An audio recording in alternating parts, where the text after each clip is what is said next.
It's a great idea. I wish I could. It would remove that pain in the rear of bulk liquid for me.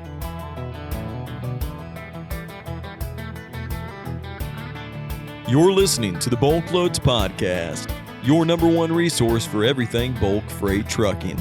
And this is episode 235.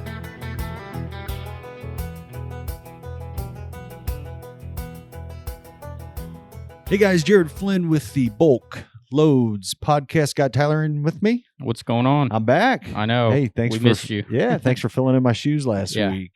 I took a nice family vacation, and it was well worth it.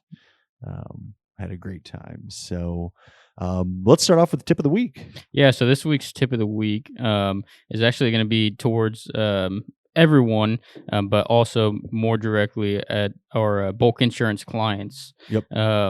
Recently, we just got added the insurance portal to our BulkLoads app. So what that means is if you're a bulk insurance client, you can simply go to the app, hit on the truck insurance tab, and then you'll just simply hit the client portal button, and that'll take you to the client portal. You'll just log in there. It'll keep you logged in, but that way you can send your insurance certificates to whoever you need to.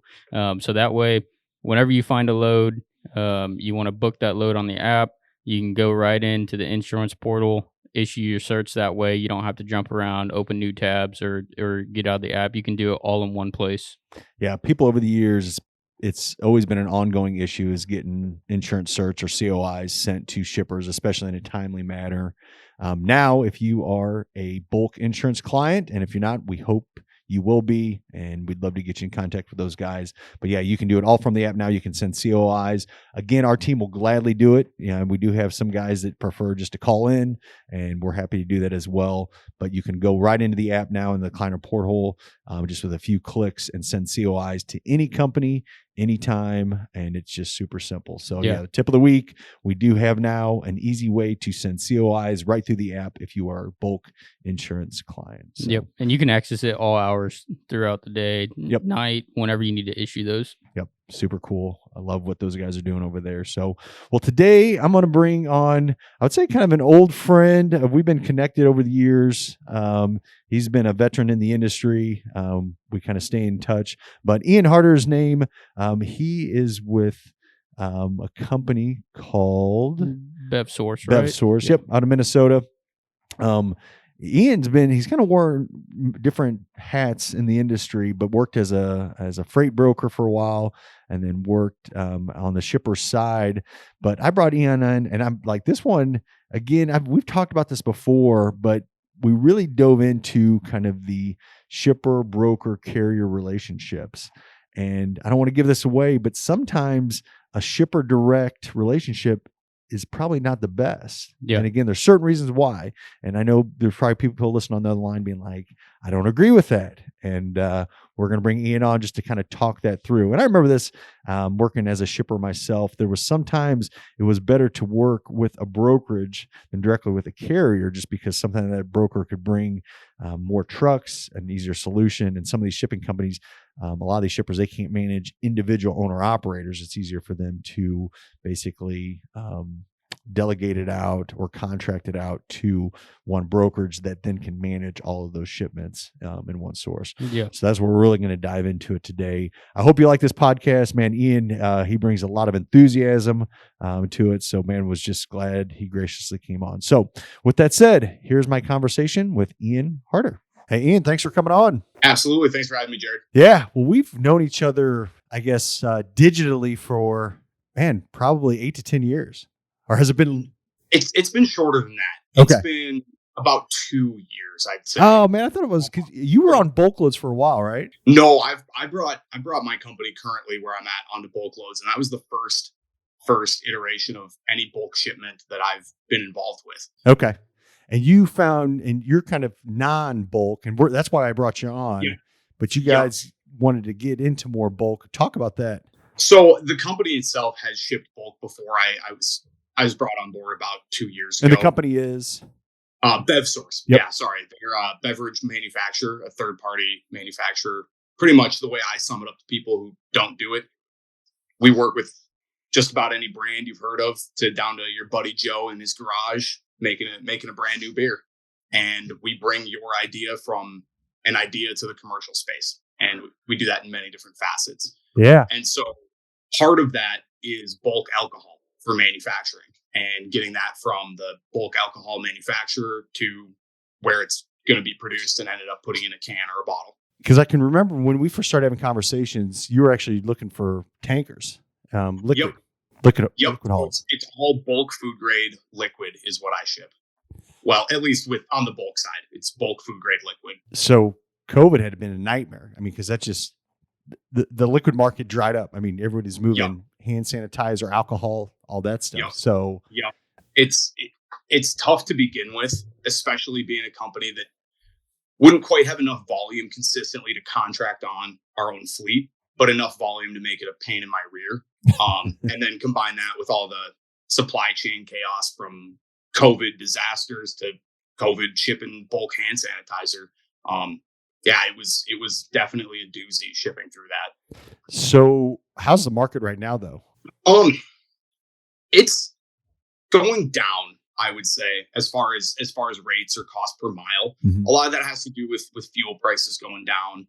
And I think that there's definitely a drop of available loads in the market for carriers right now. Yep. So since there's been such a high volume, a lot of carriers get back in.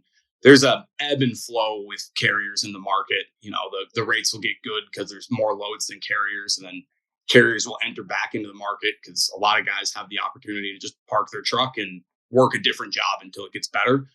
And so right now what we're seeing is the other side of that, where the available loads are going down, but there's still a large volume of trucks available in the market. And that'll probably start to taper the rates off until they kind of level out more. I'm projecting probably Q3 of next year would probably be a little more level compared to what we've seen, but that's just my educated guess on what I've seen. You've come from 3PLs, prior experience, right? Correct. Yeah. So my previous experience prior to being the logistics coordinator at BevSource is in 3PL sales. I was focused on the customer side of it and less about the truck side, but I did book a lot of trucks in my time there as well.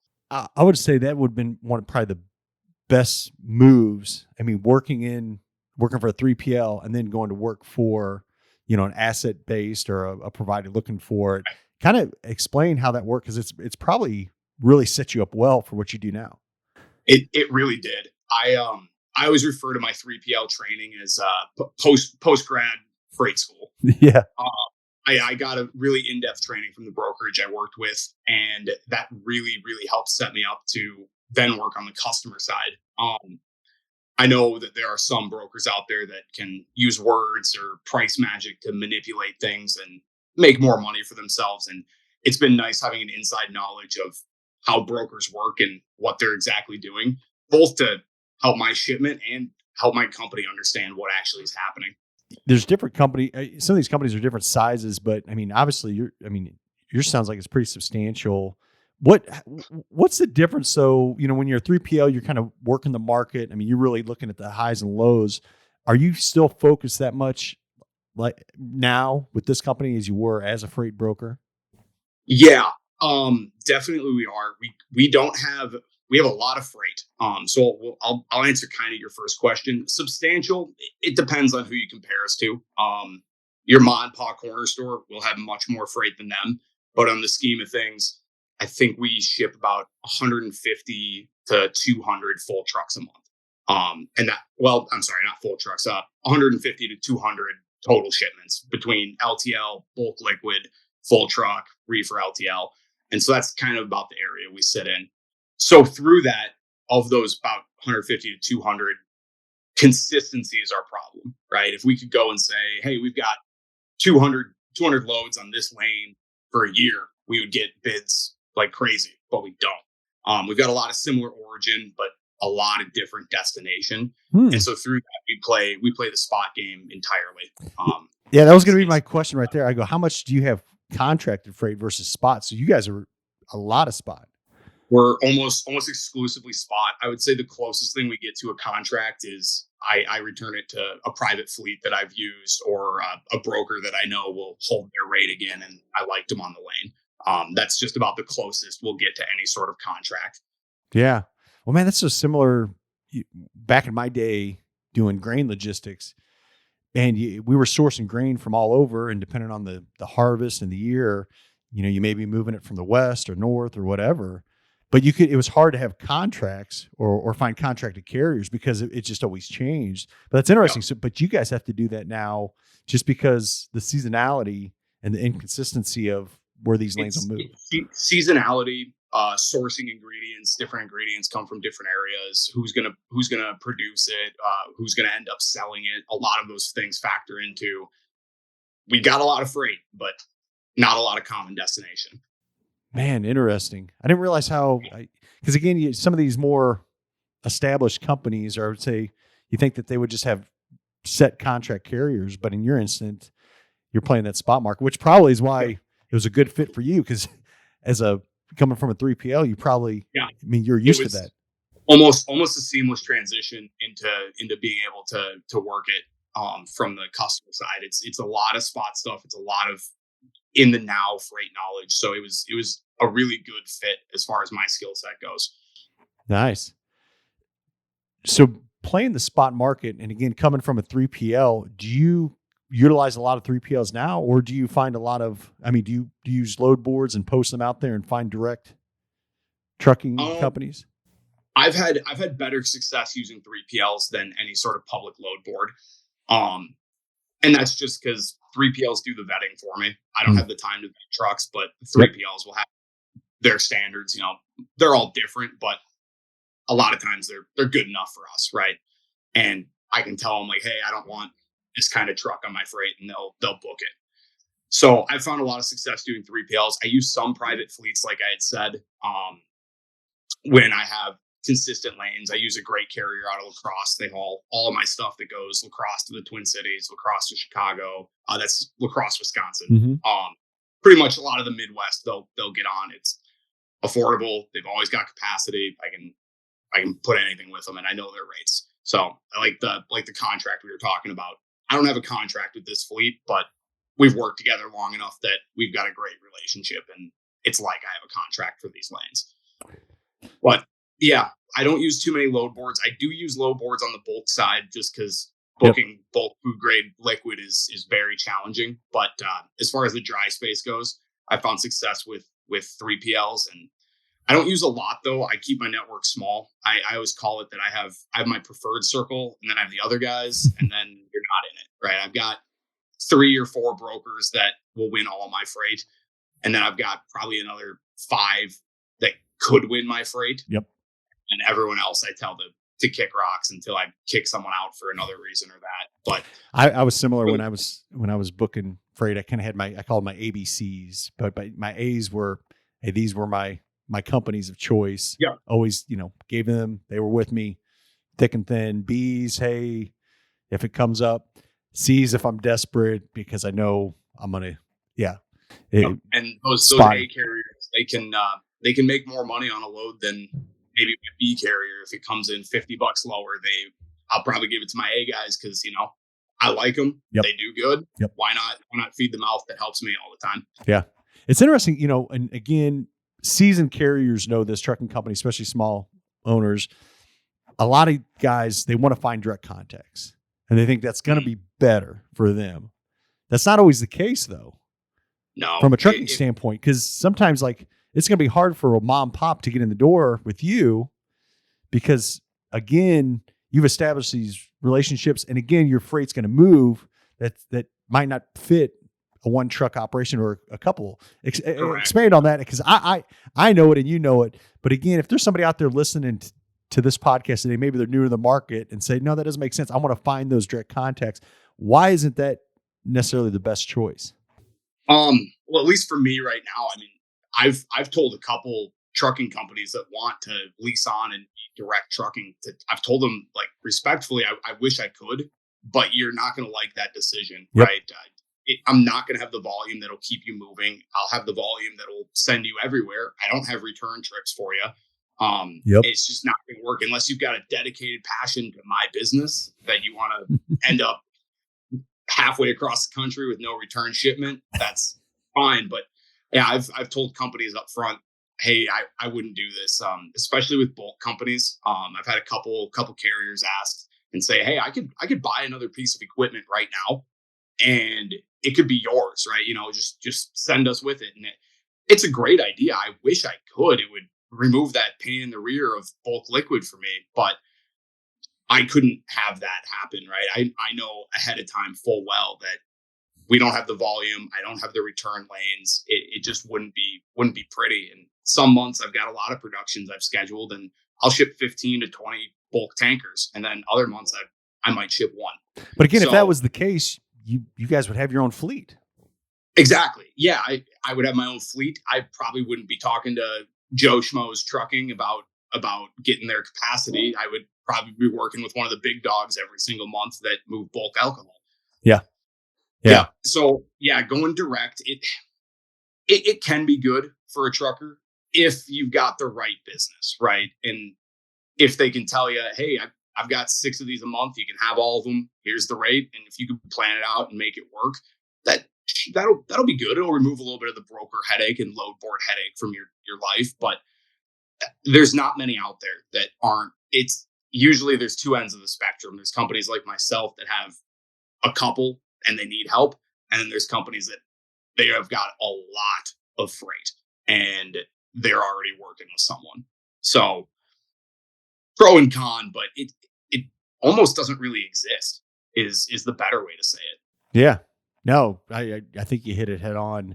And it was funny when you said that. I had those exact same conversations when I'd have trucking companies call me being like, man, hey, I'll dedicate my fleet to you. I'm like, that is awesome. I'm humbled by that, but it's not going to work. I don't want you to do that. I mean, we're seasonal. I would feel terrible because I mean, at the end of the day, if someone did that for the freight volume that I have right now, I would be the reason they go bankrupt. Yeah. If we go down that deal, and it's just I couldn't do that, right?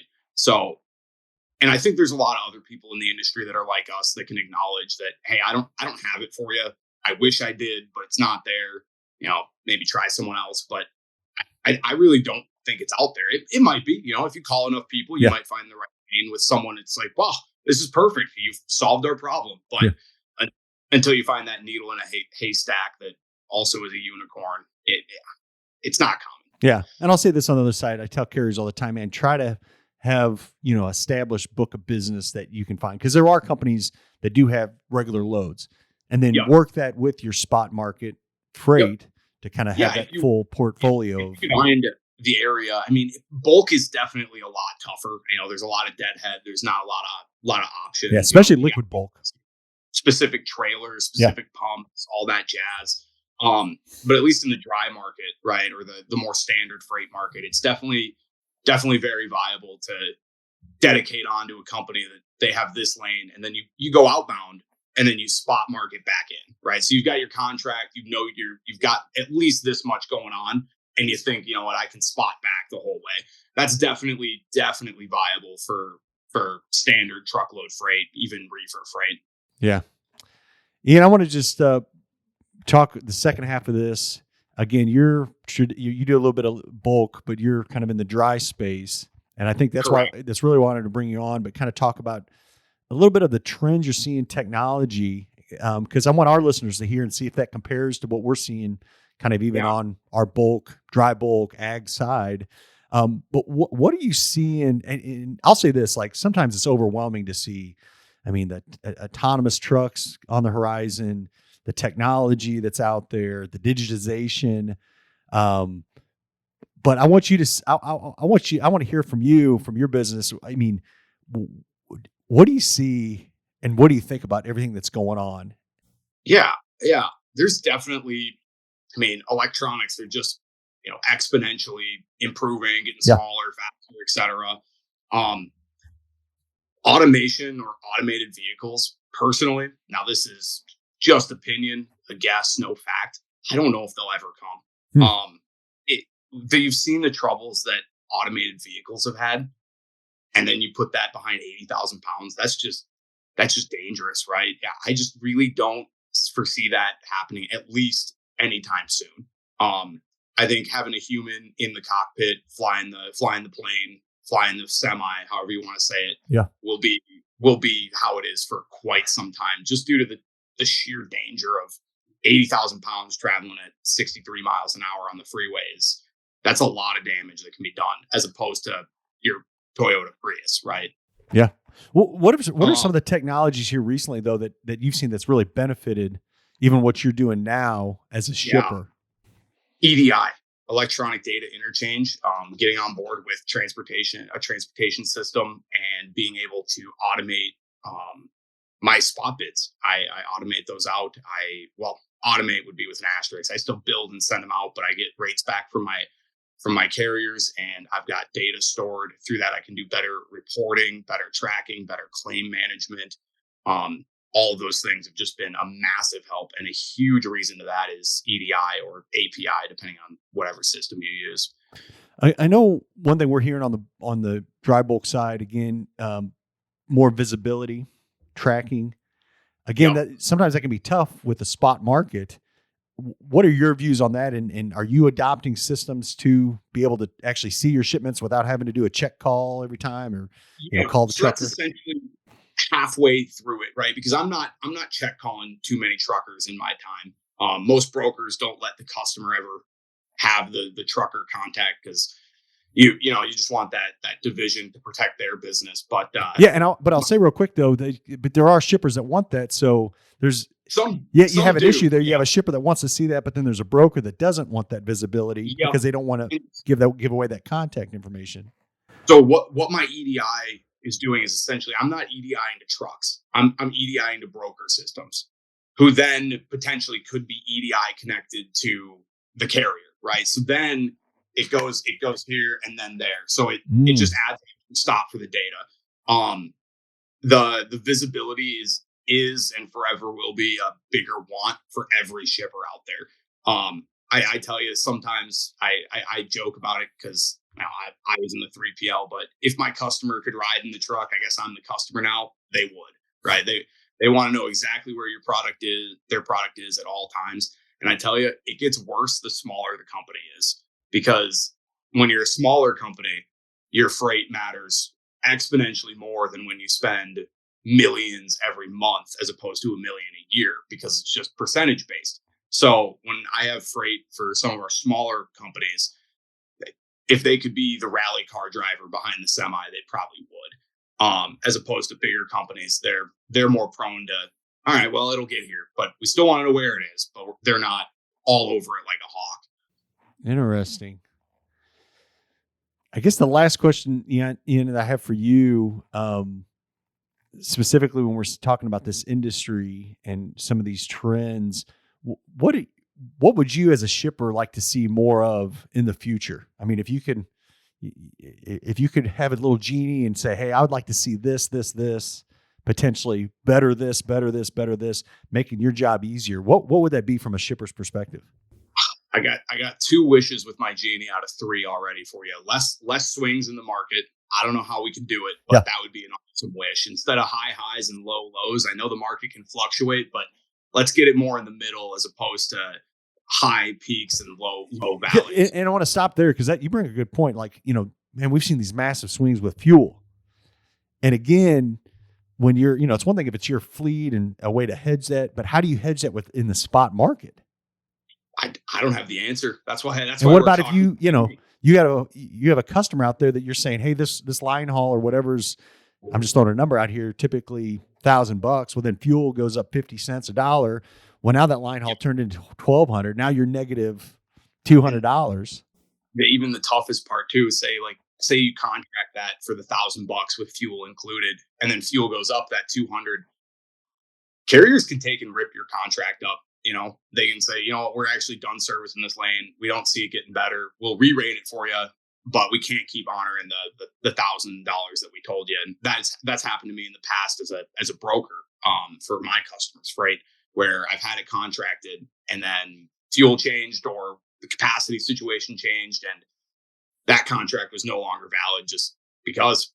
And that's why we work on a waterfall system a lot of times, where it's, you got 1,000 is option A, and then B is 1,200 and C is 1,600. So when option A finally decides they're done, you can, waterfall it down. I know on the grain side, back in the day, we were working on razor thin margins with grain, and man, even 10, 15 cents increase in diesel on a lane, I mean, that could wash your margin right in there. And a lot of times it was a back and forth relationship with that trucker. Cause again, you didn't want them to eat it, but you also had to kind of protect yourself. But man, it was just one of those, but I'll say this, sum it up. Like, I totally agree with you. How do you get rid of these big fluctuations? Because what happened this last year, that was what happened to me. It was like back in 2008. But it was one of the most stressful times because now we had all this freight to move. We had it contracted at a certain rate, and the market went up, and we're like, it's still you got to get a move. You got to execute.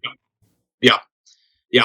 Can somehow eliminate the high highs and low lows, right? Yeah. I think everyone would be a lot happier. I don't think I'm the smart enough guy to figure out how to solve that problem. But hopefully the Genie can, that we're asking these. Okay, wish number 2. Man, what was my number 2? Oh man. Why you? Go ahead. What?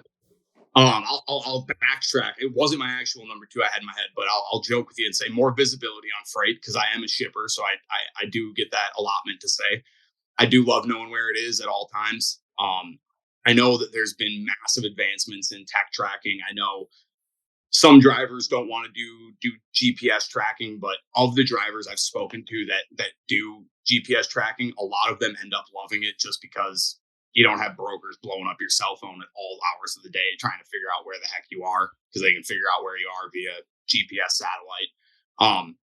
But yeah, knowing exactly where my freight is always a plus. So more tech tracking in the industry would be great, especially something that could get even into LTL. That would be great. Yeah. No, I think those are good. Those are huge LTL ones. Tracking. Yeah. Tough. A little better tracking there, more visibility on that. My last ask definitely would be more clarity on accessorials. All the time I'm getting accessorials. Some of them are LTL, and when you get LTL accessorials, those just stink. Explain a little bit about that, though. Some people may not even know that, because again, I'm talking on the bulk side. Some guys might be like, what's he talking LTL, about?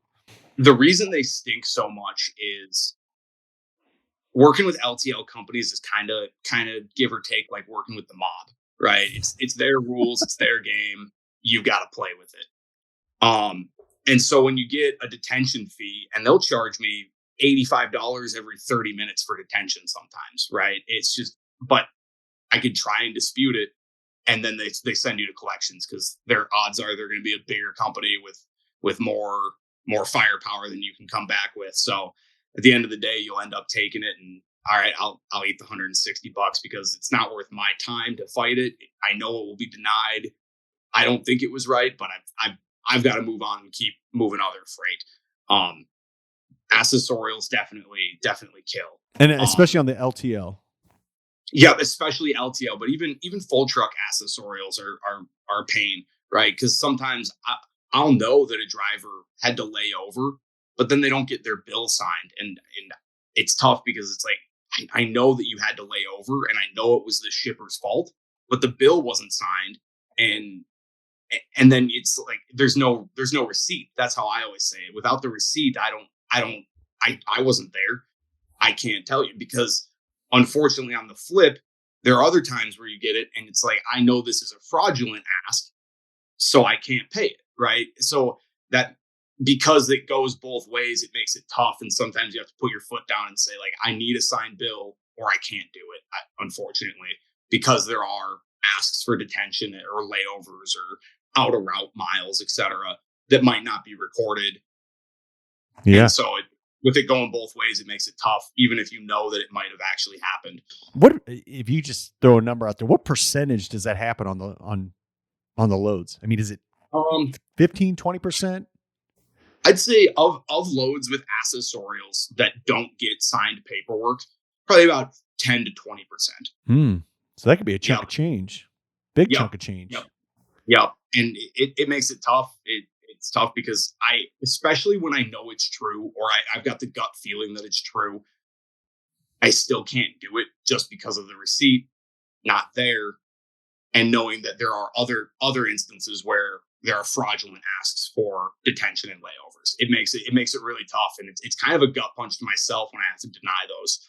Yeah. Well, Ian, we got 2 more minutes. It's 2023. Man, we're just starting this year out. What's your projections, especially on the freight outlook in your space, the dry market? In the dry market, I am projecting more stability.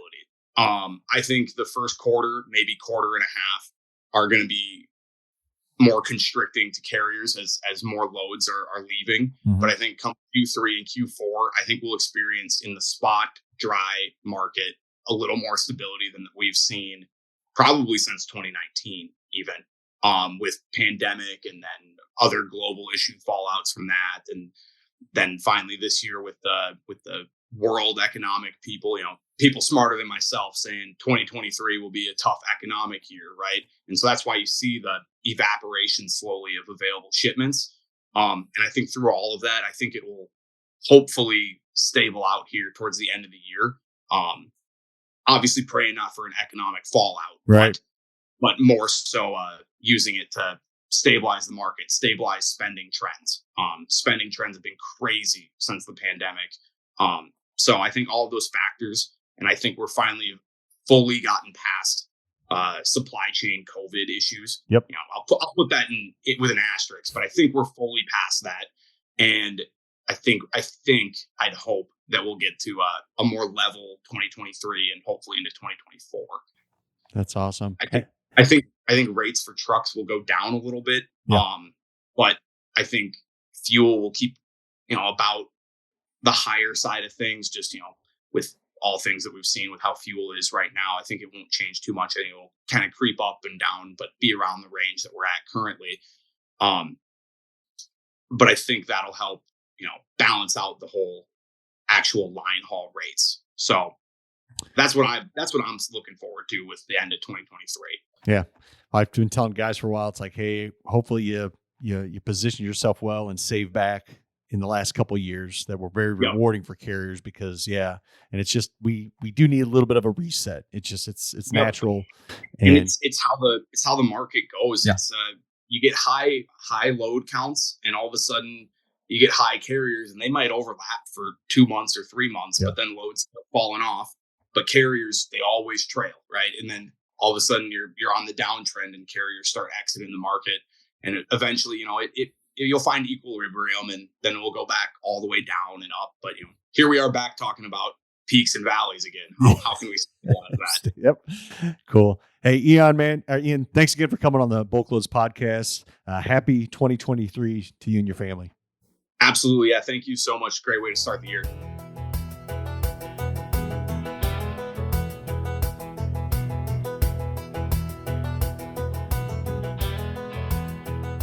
Tyler, what'd you think? I thought it was a great podcast. Like you said, Ian's full of enthusiasm and he's a good speaker. I mean, he's well spoken and I mean, he's been in the industry. It was interesting to learn how his 3PL experience kind of helped him in this job that he's in now. Yeah.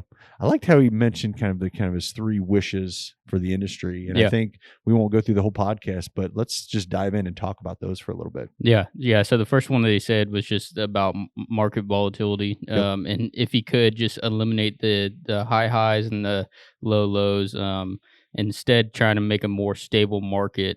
Because he thinks in turn it'll help all parties, brokers, shippers, and carriers. Yeah, and I totally agree with that. As a shipper back in the day, I mean, you just cringed when you had the fuel prices going up and trying to cope with that. And we kind of talked about that. You can't. Some companies, it's hard to implement a fuel surcharge because that you can't pass those surcharges to the end user, especially with commodities. Yeah. But and I think most carriers and even brokers would agree, man, if you could kind of take out that extreme volatility, because someone's always on the brunt end and somebody's always on the downside. Typically, I'll say, and if you're listening, it's probably the carrier most times, that they're the ones probably taking in the shorts, absorbing more of that cost than the other parties that are involved. Yeah. I'll say this. I think this is going to be a popular episode, just simply because the title. I think guys are going to wonder, because I hear so much, especially whenever you see on the forum, guys are they're always about the direct shippers. How can I get hooked up with a direct shipper? I don't don't want to run with any brokers.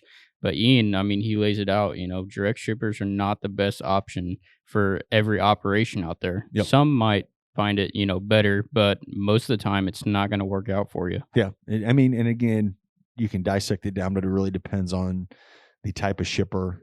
Small shippers, probably that's more of an option. Some of these bigger ones, because a lot of times these teams are maybe just one guy in charge of logistics, right. and he's in charge of 300-400 loads a week that got to get moved. He can't sub that out to 300 to 400 owner operators. Yep. He's looking for big volume, big companies that can do that and do that a lot more efficiently than he can. Right. So number 2 was talking about visibility, right? Right. Yep. He said that, as a shipper, he would prefer if he can just get more visibility of the carriers out there and of his load, just seeing exactly where it is. TMS, Yep, bulk TMS. exactly. We have that solution. Yep. Yeah. And I think there's, like I said, it's getting more and more widely adopted, especially through different programs. We have a mobile app program where we can do that.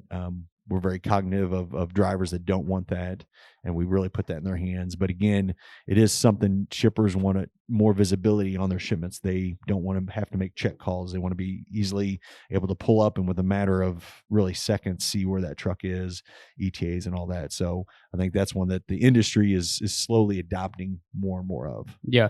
Speaking on bulk TMS too, I mean, if you've ever been curious, you can actually get a first look in-person demo at the Bulk Freight Conference. Yeah. Well, I thought we'd talk about that. Yeah, here at the end. Yeah. Caleb Kendall and Austin, they'll be doing a full demonstration of the bulk TMS right there live in person. Yep. Man, Tyler, you've been working diligently on that. Man, we got this thing. I was nervous at first, a little anxiety, but now I'm super excited. We're almost sold out of the conference. I mean, we're really now 3 weeks away. Yep. For that thing coming up. If you are still interested, we still have tickets available. It's almost sold out. But if you have interest, get a hold of us. You can go to BulkFreightConference.com and sign up, or reach out to us. We can get you a ticket. I think, man, this is going to be, this is our first ever, but we have some big companies coming. But I don't mean that, but like people you want to meet in the industry. And this has never happened, to bring all these companies together into one spot, these bulk freight shippers, brokers, and carriers. I think there's going to be so much good come out of it, man. Maybe a little controversy, but I think that's where we can get together as an industry and bring the brightest minds and the talent together, man. There's going to be good things that come out of it, and I'm super excited. But Bulk Freight Conference, February 8th, 9th. Check out BulkFreightConference.com if you'd like to come. We definitely want to see you there. Right. So awesome. Well, as always, man, thank you for listening to the BulkLoads podcast. Man, we're excited for 2023. If you have coworkers, colleagues, friends, family that would enjoy listening to this, man, we would be very thankful for you to share this episode or our podcast link to them so that we can get it into their hands. So cool. Thank you very much, and God bless.